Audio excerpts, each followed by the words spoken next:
नमस्कार दोस्तों, मैं अर्जुन आपका स्वागत करता हूं स्टे बाय अर्जुन के यूट्यूब चैनल में। तो दोस्तों, आज की हमारी क्लास है भारत के प्रमुख चैनल के बारे में जो है आज की हमारी क्लास है। तो दोस्तों, वीडियो को अंत तक जरूर देखना ताकि सभी क्वेश्चन जो है आपको आसानी से याद हो जाए। साथ ही दोस्तों, अगर आप हमारे चैनल पर पहली बार आए तो हमारे चैनल को भी सब्सक्राइब कर लीजिएगा, साथ ही बेल आइकन को प्रेस कर लीजिएगा ताकि हमारे आने वाले वीडियो का नोटिफिकेशन जो है आप तक पहुँचता रहे। चलिए दोस्तों, वीडियो को स्टार्ट करते हैं।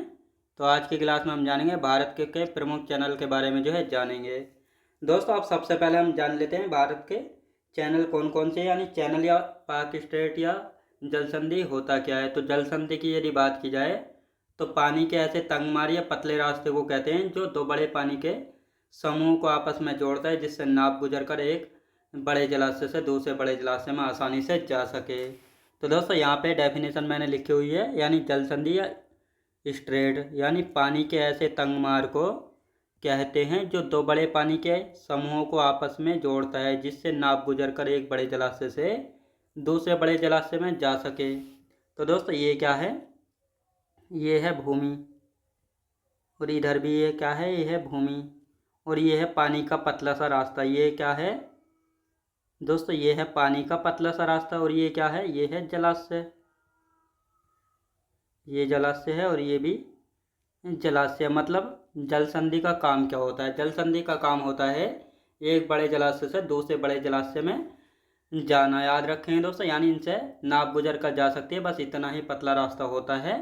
और ये भूमि से भूमि को अलग करते हैं और वाटर से वाटर को कनेक्ट करते हैं। तो ये आपको अच्छे से यहाँ पे याद रखना है। तो ये था दोस्तों जल संधि या चैनल, इनको हम कहते हैं। अब भारत में कौन कौन से हैं? तो भारत में जो है दोस्तों, जो जितने भी अधिकतर चैनल हैं वे सभी जो है अंडमान निकोबार द्वीप समूह में जो है देखने को मिल जाते हैं। तो इसलिए हम जो है यहाँ पे अंडमान निकोबार द्वीप समूह का द्वीप जो है बना लेंगे, मैप जो है बना लेंगे। तो दोस्तों, आप जैसे ही है अंडमान निकोबार द्वीप समूह का मैप है, तो आप दोस्तों यहाँ पे ये नॉर्थ अंडमान यानी उत्तरी अंडमान है, फिर ये मिडिल अंडमान, और इसके बाद दोस्तों साउथ अंडमान हो गया। साउथ अंडमान पे ही जो है ये राजधानी है पोर्ट ब्लेयर, तो ये आपको अच्छे से याद रखना है। फिर इसके नीचे लिटिल अंडमान है, लिटिल अंडमान, और साथ ही दोस्तों दक्षिणी अंडमान के बीच ये रहा डंकन पास। ये डंकन पास आपको दिखाई दे रहा होगा यहाँ पर। साथ ही ये है 10 डिग्री चैनल। ये 10 डिग्री चैनल जो है लिटिल अंडमान यानी कार निकोबार, इन दोनों द्वीपों के बीच है। तो ये आपको अच्छे से यहाँ पे पता होना चाहिए। इसके बाद कार निकोबार के नीचे कौन सा है? ये लिटिल निकोबार है। फिर एक ग्रेट निकोबार जहाँ पे इंदिरा पॉइंट पड़ता है। तो ये सारे द्वीप आपको अच्छे से इसमें पता लग गए होंगे। अब इनको मैं हाथ से मैप बनाकर दिखाता हूँ। तो जैसे कोको द्वीप है, ये कोको द्वीप कहाँ पे? म्यांमार का द्वीप है। अब दोस्तों, ये हमारा उत्तरी द्वीप है जो कि अंडमान निकोबार द्वीप समूह का द्वीप है। कोको द्वीप और उत्तरी अंडमान के बीच जो ये पानी का जो पतला सा रास्ता है, इसको कहते हैं कोको जल संधि। क्या? कोको जल संधि कहते हैं। ये यहाँ से डायरेक्ट क्वेश्चन बना है। कोको जल संधि जो है किन दो द्वीपों को अलग करती है? कोको द्वीप है उत्तरी अंडमान को अलग करती है। उत्तरी अंडमान के नीचे मध्य अंडमान, जो कि पूरे अंडमान निकोबार द्वीप समूह का सबसे बड़ा द्वीप है। इसके नीचे है दक्षिणी अंडमान। दक्षिणी अंडमान फिर है लघु अंडमान। लघु अंडमान और दक्षिणी अंडमान के बीच जो पानी का ये पतला सा रास्ता है, इसको कहते हैं डंकन पास। यानी डंकन पास जो है दक्षिणी अंडमान और लघु अंडमान को अलग करने का काम करता है। तो ये आपको अच्छे से यहाँ पे याद रखना है। अब लघु अंडमान के नीचे है कार निकोबार। कार निकोबार और लघु अंडमान आपस में एक दूसरे से अलग होते हैं 10 डिग्री चैनल के द्वारा। तो यहाँ से क्वेश्चन बना है कि 10 डिग्री चैनल जो है किन दो दो द्वीपों के बीच है? लघु अंडमान व कार निकोबार के बीच है। अब दोस्तों, इनका जैसा नाम है 10 डिग्री, 9 डिग्री, 8 डिग्री, तो ये जो है इनके अक्षांश विस्तार के नाम पर जो इनका नाम जो है पड़ा है 10 डिग्री चैनल, 9 डिग्री चैनल और 8 डिग्री चैनल। तो ये आपको याद रखना है। अब कार निकोबार के नीचे है लिटिल निकोबार। कौन सा दोस्तों? लिटिल निकोबार। लिटिल निकोबार के नीचे है ग्रेट निकोबार, जो कि अंडमान निकोबार द्वीप समूह का सबसे दक्षिणी द्वीप है। ग्रेट निकोबार के नीचे है सुमात्रा द्वीप, जो कि इंडोनेशिया का द्वीप है। किसका? इंडोनेशिया का द्वीप है। अब ग्रेट निकोबार और सुमात्रा द्वीप के बीच जो पानी का ये पतला सा रास्ता है, इसको कहते हैं ग्रैंड चैनल। क्या? Grand channel. तो ग्रैंड चैनल जो है किन दो द्वीपों को अलग करता है? ग्रेट निकोबार और सुमात्रा द्वीप को। तो ये आपको अच्छे से यहाँ पे याद रखना है। तो दोस्तों अब आगे बढ़ते हैं। अब यहाँ पे हम बात करने वाले हैं, ये भारत का हमने मैप बनाया है, इसको कहते हैं हम प्रायद्वीपीय भारत। इसको क्या कहेंगे दोस्तों, इसको कहेंगे यहाँ पे प्रायद्वीपीय भारत। तो यहाँ पे हम लिखते हैं पहले, ये है प्रायद्वीपीय भारत। प्रायद्वीपीय भारत क्यों कहा जाता है, यानी भूमि का एक ऐसा भाग होता है जो 3 तरफ से पानी से घिरा होता है, तो उसको प्रायद्वीप कहा जाता है। तो इसको हम कहते हैं प्रायद्वीप। इधर है बंगाल की खाड़ी, बंगाल की खाड़ी। इधर क्या है, अरब सागर है पश्चिम में, अरब सागर। साउथ में क्या है, हिंद महासागर। तो इस प्रकार जो है, जो दक्षिणी भारत है ये जो है 3 तरफ से पानी से घिरा हुआ है, तो इसलिए इसको प्रायद्वीपीय भारत कहा जाता है। अब दोस्तों यहाँ पे हम बात करने वाले हैं, तो अरब सागर में पड़ता है लक्षद्वीप। तो दोस्तों ये जो है डॉट डॉट, ये लक्षद्वीप हैं। और ये नीचे जो है ये है मिनिकोय, जो कि लक्षद्वीप का ही भाग है लेकिन थोड़ा सा अलग है। लक्षद्वीप और मिनिकोय के बीच जो है पानी का पतला सा रास्ता है, इसको कहते हैं 9 डिग्री चैनल। क्या कहते हैं, 9 डिग्री चैनल कहते हैं। अब मिनिकोय के नीचे यहाँ पे पड़ता है मालदीव देश। मालदीव देश ये एक स्वतंत्र देश है अपने आप में। अब मिनिकोय और मालदीव के बीच जो है ये पानी का जो पतला सा रास्ता है, इसको किस नाम से जानते हैं, 8 डिग्री चैनल के नाम से। किस नाम से, 8 डिग्री चैनल के नाम से। तो आपको पता लग गया होगा, लक्षद्वीप और मिनिकोय के बीच 9 डिग्री चैनल है, मिनिकोय और मालदीव के बीच 8 डिग्री चैनल है। तो ये आपको अच्छे से पता लग गया होगा। अब इसमें भी दिखा देता हूँ। तो ये तो है दोस्तों भारत, ये भारत है। अब यहाँ पे ये अरेबियन सी है, और ये रहा दोस्तों, ये है लक्षद्वीप। ये है लक्षद्वीप, ये आपको छोटा सा दिख रहा होगा। और ये है 9 डिग्री चैनल, और ये है नीचे वाला मिनिकोय। मिनिकोय याद रखें दोस्तों, ये है मिनिकोय। और ये रहा मालदीव। तो ये आपको अच्छे से इसमें दिखाई दे रहा होगा। ये है अंडमान निकोबार द्वीप समूह, जो कि बंगाल की खाड़ी में है। तो ये आपको यहाँ पे अच्छे से दिखाई दे रहा हो, ये जो पानी के रास्ते हैं इस प्रकार के, तो इनको कहते हैं जल संधियाँ। पानी का एक पतला सा रास्ता होता है जो एक पानी के बड़े समूह को दूसरे बड़े पानी के समूह से जोड़ता है। तो ये आपको अच्छे से याद रखना है। अब यहाँ पर कुछ इंपॉर्टेंट क्वेश्चन यहाँ पे लिख लेते हैं। जैसे मालदीव व मिनिकोय के मध्य कौन सा चैनल है, 8 डिग्री चैनल है, ये मैंने आपको अभी बताया है। लक्षद्वीप व मिनिकोय के मध्य कौन सा, 9 डिग्री चैनल है, between the Lakshadweep and Minicoy, याद रखेंगे। तो ये आपको अच्छे से यहाँ पे याद रखना है। अब आते हैं दक्षिणी अंडमान व लघु अंडमान के मध्य डंकन पास स्थित है, यानी डंकन पास का काम है दक्षिणी अंडमान व लघु अंडमान को अलग करना। तो ये आपको अच्छे से यहाँ पे याद रखना है। अब यहाँ पे हम बात करेंगे दोस्तों, किसकी बात करेंगे, लिटिल अंडमान व लघु अंडमान। दोस्तों लिटिल अंडमान या लघु अंडमान ये एक ही नाम है, अलग अलग से पूछा जाता है। वह कार निकोबार अलग होता है 10 डिग्री चैनल के द्वारा। किसके, 10 डिग्री चैनल के द्वारा। अब यहाँ पे हम बात करेंगे तमिलनाडु व श्रीलंका के मध्य कौन सी जल संधि है, पाक जल संधि। इसको मैप में मैं अभी दिखाऊंगा। पाक स्ट्रेट ये भारत और श्रीलंका के बीच स्थित है, या श्रीलंका भी यहाँ पे तमिलनाडु भी आ सकता है, या भारत भी। तो मैं आपको इसको अभी मैप में दिखाऊंगा।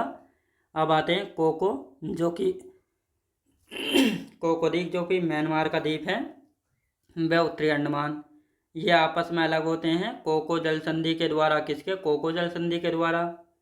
सुमात्रा द्वीप, जो कि इंडोनेशिया का द्वीप है, ग्रेट निकोबार, आपस में अलग होते हैं ग्रैंड चैनल के द्वारा अलग होते हैं, ग्रेट निकोबार और सुमात्रा द्वीप। तो ये आपको अच्छे से यहाँ पे याद रखना है। अब दोस्तों यहाँ पे मैं आपको दिखा देता हूँ, ये मैप बना हुआ बंगाल की खाड़ी में। तो ये अंडमान निकोबार द्वीप का मैंने यहाँ पे मैप जो है बना रखा है। ये north Andaman, middle Andaman, south Andaman और ये लिटिल अंडमान, इन दोनों के मध्य है डंकन पास। और ये नीचे है कार निकोबार, इन दोनों के मध्य है लिटिल अंडमान और कार निकोबार के 10 डिग्री चैनल। फिर है लिटिल निकोबार, फिर है ग्रेट निकोबार। वो ग्रेट निकोबार के नीचे पड़ता है सुमात्रा द्वीप, जो कि इंडोनेशिया का द्वीप है।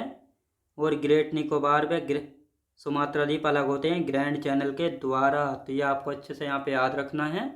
तो ये आपको मैंने बताया था, नॉर्थ अंडमान है, मिडिल है, ये साउथ है, लिटिल हो गया, यहाँ पे डंकन पास है, कार निकोबार है, और यहाँ पे लिटिल निकोबार और ये ग्रेट निकोबार। तो ये आपको अच्छे से यहाँ पे याद रखना है। अब दोस्तों यहाँ पे पाक जल संधि भी मैं दिखाता हूँ। तो ये तो रहा तमिलनाडु और ये रामेश्वरम है। ये रामेश्वरम कहाँ पे? तमिलनाडु में है। और ये रहा श्रीलंका, आप सभी को पता है ये है श्रीलंका। ये जो पानी का ये पतला सा रास्ता जा रहा है इसी को कहते हैं पाक जल संधि। ये तमिलनाडु और श्रीलंका के बीच है। यहाँ पे भारत भी पूछा जा सकता है क्योंकि तमिलनाडु भारत का ही हिस्सा है। यहाँ पे ये जो है दोस्तों ये मन्नार की खाड़ी है और ये जो है पाक की खाड़ी, ये भी आपको पता होना चाहिए। तो ये था आपका दोस्तों पाक की खाड़ी, भी आपको समझ में आ गई होगी। अब आज का हमारा नया टॉपिक शुरू होता है। नया टॉपिक यहाँ पे आप हेडिंग डाल लेंगे भारत का समुद्री क्षेत्र। भारत का समुद्री क्षेत्र यानी भारत का जो है समुद्र, कितने समुद्र पर जो है अधिकार मिला हुआ है, तो इसके बारे में आज की क्लास में हम जानने वाले हैं इस टॉपिक में। तो अनक्लोज जो कि 1982 का है अनक्लोज। ये अनक्लोज क्या है? तो समुद्र के कानून पर एक संयुक्त राष्ट्र सम्मेलन जो है हुआ था। कब? 1982 में। अब इस समुद्र के कानून पर जब संयुक्त राष्ट्र सम्मेलन हुआ था तो इससे ये तय हुआ था कि कौन से देश का जो है समुद्र पर कितना अधिकार रहेगा। तो ये जो है इसके बारे में हम यहाँ पे बात करेंगे। जैसे आधार रेखा है, अभी मैं इसको मैप में भी दिखाऊंगा दोस्तों। आधार रेखा ये टेढ़े मेढ़े तट को मिलाने वाली सीधी रेखा जो है खींची गई है, यानी जो भारत का आधार, ये जो है भारत है, प्रायद्वीपीय भारत। तो इस प्रकार जो है ये आधार रेखा खींची गई भारत के टेढ़े मेढ़े तट को मिलाने के लिए। तो ये है आधार रेखा यानी बेस लाइन। टेढ़े मेढ़े तट को मिलाने वाली सीधी रेखा को आधार रेखा कहते हैं। आंतरिक जल यानी इंटरनल वाटर क्या है? स्थलीय भाग एवं आधार रेखा के मध्य स्थित सागरीय जल को क्या कहते हैं? इंटरनल वाटर यानी आंतरिक जल जो है कहा जाता है। तो ये आपको अच्छे से याद रखना है। तो अब इसको मैप में मैं आपको दिखाता हूँ। ये तो आप सभी को पता है ये है प्रायद्वीपीय भारत। तो इसको यहाँ पे लिख लेते हैं ताकि आपको अच्छे से याद रहे। तो ये प्रायद्वीपीय भारत है। ये यहाँ पर जो है इस प्रकार टेढ़ी मेढ़ा जो भारत का तट बना हुआ है, तो इसको सीधा करने के लिए जो है ये बेस लाइन खींची गई है। तो इसी को आधार रेखा कहते हैं। और ये जो बीच में जल है इसको कहते हैं स्थलीय व आधार रेखा के बीच जो जल है उसको आंतरिक जल कहते हैं। तो ये आपको अच्छे से समझ में आ गया होगा। ये है स्थलीय, ये है, ये क्या है दोस्तों? ये है स्थलीय सीमा। ये क्या हो गया? ये है स्थलीय सीमा। तो इसको लिख लेते हैं, ये है स्थलीय सीमा और ये है आधार रेखा। इन दोनों के बीच जो ये जल भरा हुआ है ये वाला, इसको हम कहते हैं आंतरिक जल यानी इंटरनल वाटर कहते हैं। तो यहाँ पे मैंने लिखा हुआ भी है। अब दोस्तों यहाँ पे हम बात करेंगे, यानी जो आधार रेखा है इससे हमने जो ये 12 नॉटिकल मील तक का जो क्षेत्र है ये वाला, इन दोनों रेखाओं के बीच का, तो इसको कहते हैं प्रादेशिक जल सीमा क्षेत्र। यानी इस क्षेत्र में जो है भारत को संपूर्ण अधिकार होता है, यानी भारत इसमें जो है कुछ भी कर सकता है, यानी संपूर्ण अधिकार है 12 नॉटिकल मील तक के क्षेत्र में। लेकिन आधार रेखा से जो 24 नॉटिकल मील तक का क्षेत्र है ये वाला, यानी रेड से और ग्रीन वाली लाइन के बीच, इस क्षेत्र को अविच्छिन्न मंडल या संलग्न क्षेत्र जो है कहते हैं। क्या? संलग्न क्षेत्र जो है कहते हैं। फिर आधार रेखा से 200 नॉटिकल मील तक का जो क्षेत्र होता है इसको कहते हैं अनन्य आर्थिक क्षेत्र। यानी आधार रेखा से 200 नॉटिकल मील तक के क्षेत्र को क्या कहते हैं? अनन्य आर्थिक क्षेत्र कहते हैं। और इससे आगे का जो बचता है ये वाला, इसको उच्च सागर यानी हाई सी कहते हैं, जिस पर सभी राष्ट्रों का समान अधिकार होता है। तो ये आपको पता लग गया होगा भारत का जो है समुद्र पर कितना अधिकार है। आधार रेखा से 12 नॉटिकल मील तक, फिर आधार रेखा से 24 नॉटिकल मील तक, फिर 200 नॉटिकल मील तक। तो ये आपको अच्छे से याद रखना है। अब यहाँ पे हम बात करते हैं, यहाँ पे इम्पोर्टेंट लिख लेते हैं क्योंकि ये क्वेश्चन पूछे गए बार बार। एक नॉटिकल मील कितने बराबर होता है? तो 1.852 किलोमीटर यानी लगभग 1850 मीटर के बराबर होता है एक नॉटिकल मील। अब नॉटिकल मील का मतलब क्या है? तो नॉटिकल मील को समुद्र की लंबाई मापने के काम आता है। तो ये आपको अच्छे से याद रखना है। फैदम, फैदम जो है 6 फीट के बराबर होता है, यानी एक फैदम जो है 6 फीट के बराबर होता है। फैदम की बात करेंगे तो इसका काम होता है समुद्र की गहराई को हम फैदम में मापते हैं, यानी जो फैदम है एक फैदम 6 फीट के बराबर होता है। इसका क्या काम है? इससे जो हम समुद्र की गहराई को मापते हैं। भारतीय समुद्री सीमा को 3 भागों में बांटा गया है। ये तो आपको पता लग गया है, कौन सा? प्रादेशिक जल सीमा क्षेत्र, अभिचिन्न मंडल क्षेत्र और अनन्य आर्थिक क्षेत्र। अब यहाँ पे पहला प्रादेशिक जल सीमा क्षेत्र को देख लेते हैं। यह आधार रेखा से 12 नॉटिकल मील तक का यह समुद्री मील तक का क्षेत्र जो है होता है, जहाँ पर भारत को संपूर्ण अधिकार होता है, जहाँ पर भारत कुछ भी जो है कर सकता है। तो ये था आपको समुद्री क्षेत्र, और बाकी के जो इसके 2 पार्ट बचे हुए हैं यानी अनन्य आर्थिक क्षेत्र और अभिचिन्न मंडल, इनको हम कल की क्लास में कर लेंगे। तो दोस्तों मैं उम्मीद करता हूँ आपको वीडियो क्वालिटी, कंटेंट वगैरह सभी कुछ आपको पसंद आया होगा। पसंद आया हो तो लाइक शेयर और सब्सक्राइब करना बिल्कुल भी ना भूलें। साथ ही दोस्तों अगर आप हमारे चैनल पर पहली बार आएँ तो हमारे चैनल को भी सब्सक्राइब कर लीजिएगा, साथ ही बेल आइकन को प्रेस कर लीजिएगा ताकि हमारे आने वाले वीडियो का नोटिफिकेशन जो है आप तक पहुंचता रहे। चलिए दोस्तों मिलते हैं नेक्स्ट वीडियोज़ में।